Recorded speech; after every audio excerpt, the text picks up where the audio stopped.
On day one, the teacher introduces the story to the children. It has two main characters, Abe and Alba, and Abe and Alba live in their own little world. The story ends, the children revisit the storybook the next day, and the words, the story, everything has disappeared. It's a blank book. The only clue, though, are small little footprints, which are Abe and Alba's, just as a little illustration of them having escaped from the book.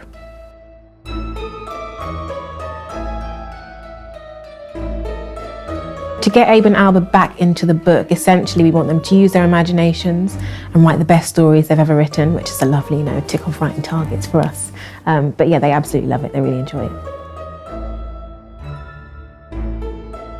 Because they were so engaged and they wanted to talk about it all of the time, a lot of them developed their speaking and listening skills. So that was a real key thing, because they all had lots of ideas about where they would be going and what books they might be diving into and what adventures they might be having.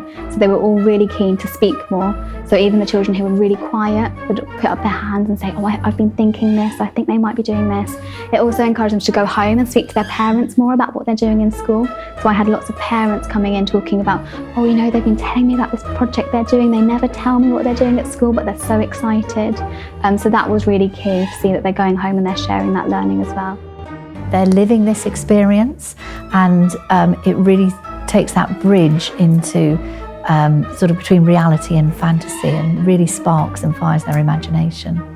The project takes place across 7 days or so, and everything that the teacher needs to deliver the project arrives in this box. So each day of the project contains a small set of props that the teacher can install in the classroom or around the school to make it really feel like Abe and Alba are living in their school. So on some of the days, they might have been cooking on the head teacher's shelves. On other days, they might have been sleeping inside a little tiny teepee out in the playground. Or perhaps they've been using their tiny rope ladder to scale the shelves of the library and get into the adventure section where they're going to read books about adventuring around. It was exciting, it was magical. I think they felt like they were in something, involved in something really magical that was happening. But also it didn't feel like, all this writing didn't feel like a chore. It didn't feel like, oh, we've got English today and we're writing something else. But they actually felt like they were writing for a purpose.